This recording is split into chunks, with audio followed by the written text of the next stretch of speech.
महाराजा मचुकंद का जन्म इक्ष्वाकु वंश में सत्ययुग के समय में हुआ। वे चक्रवर्ती सम्राट मांधाता और बिंदुमती के पुत्र थे। मचुकंद का पराक्रम और शौर्य देवराज इंद्र के समान था। मचुकंद ने धरती के 7 द्वीपों पर एक छत्र राज किया। मचुकंद पराक्रमी के साथ साथ बड्ढे ही धर्मात्मा थे। उनका दरबार सदा विद्वानों साधु मुनियों से भरा रहता था। चारों तरफ प्रजा सुखी थी।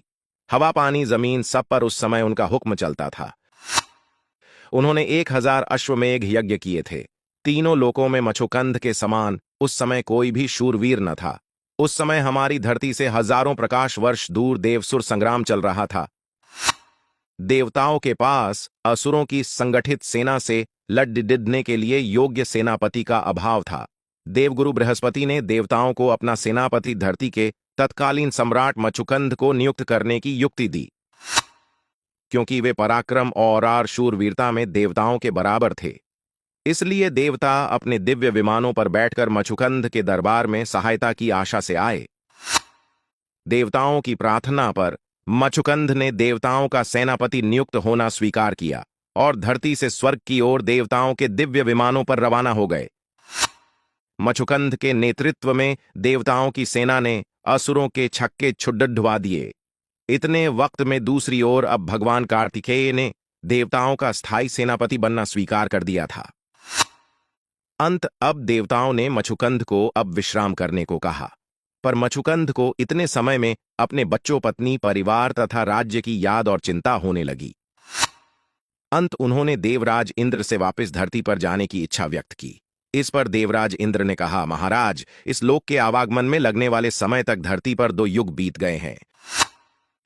इस समय आपके परिवार ही क्या, साम्राज्य की भी एक ईंट तक शेष नहीं बची है। सब काल के गाल में चले गए हैं। इतने वक्त में धरती पर 2 युग बीत गए हैं और द्वापर युग आ गया है। अब आप यहीं स्वर्ग में ही ठहर जाइए। पर मचुकंद धरती के नाशवान सुखों को भूल नहीं पा रहा था और बार बार जाने की विनती करने लगा। मचुकंद के सेवा से प्रसन्न होकर देवराज इंद्र ने मचुकंद को इच्छित वर मांगने को कहा।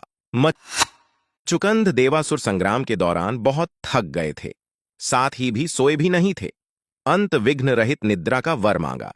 इंद्र ने सप्त सिंधु के पश्चिम में एक गुफा हिंदुकुश पर्वत में उनके सोने का उचित प्रबंध कर दिया और यह वर भी दिया, जो भी तुम्हारी निंद्रा को जो भी भंग करेगा, उस पर तुम्हारी प्रथम दृष्टि पड़ डहाते ही उसका पूरा शरीर जलकर राख हो जाएगा।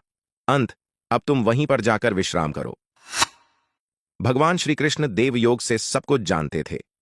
जब जरासंघ के बुलावे पर यवन ग्रीस नरेश काल यवन मथुरा पर आक्रमण करने वाला था, तो भगवान श्री कृष्ण ने सिंधु नदी पर रणछोड़ियाछ रूप धरकर कालयवन को उसकी सेना सहित उस गुफा के निकट ले गया जहां इक्ष्वाकुवंशी मचुकंद सो रहे थे।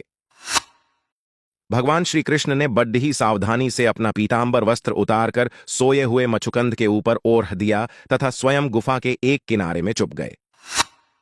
कालयवन ने पीतांबर ओढ़े मचुकंद को कृष्ण समझकर युद्ध की आशा से कारणवश जगा दिया, जिससे मचुकंद की निद्रा भंग हो गई और मचुकंद के क्रोध के कारण 10 लाख की सेना सहित कालयवन पल भर में जलकर राख हो गया।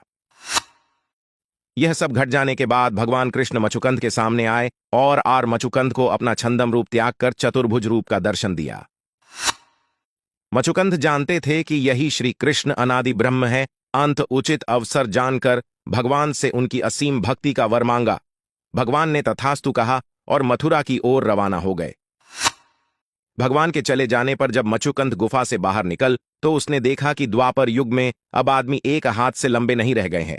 पेड़ पौधे भी बहुत नाटे हो गए हैं।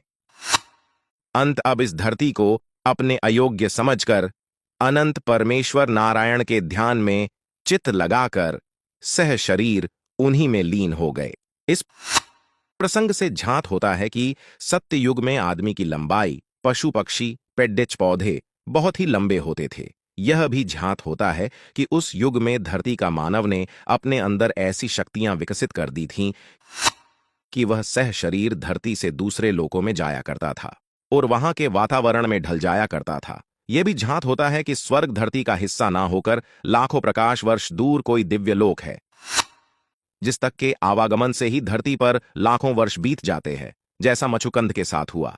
प्राचीन ऐतरेय ब्राह्मण ग्रंथों से झांत होता है कि इक्ष्वाकु वंश का प्राचीन साम्राज्य सिंधु नदी के मैदानों में था। इसका विस्तृत ज्ञान सौरभ अर्षि के वृतांत से होता है, क्योंकि जिस चक्रवर्ती मंधाता के पुत्र मछुकंद हुए, उसी ने अपनी 50 कन्याओं का विवाह सौरभ ऋषि से किया था।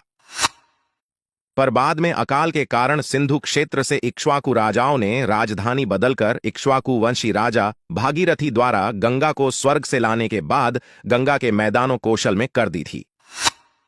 इससे यह संकेत मिलते हैं कि सिंधु सभ्यता के भव्य इमारतें इक्ष्वाकु नरेशों द्वारा बनाई गई है, न कि किसी अनार्य द्वारा। पाश्चात्य विद्वानों ने अपनी मनगढ़ंत कहानियां लिख डाली हैं ताकि वे हमारे समृद्ध इतिहास और सभ्यता को नष्ट कर सकें।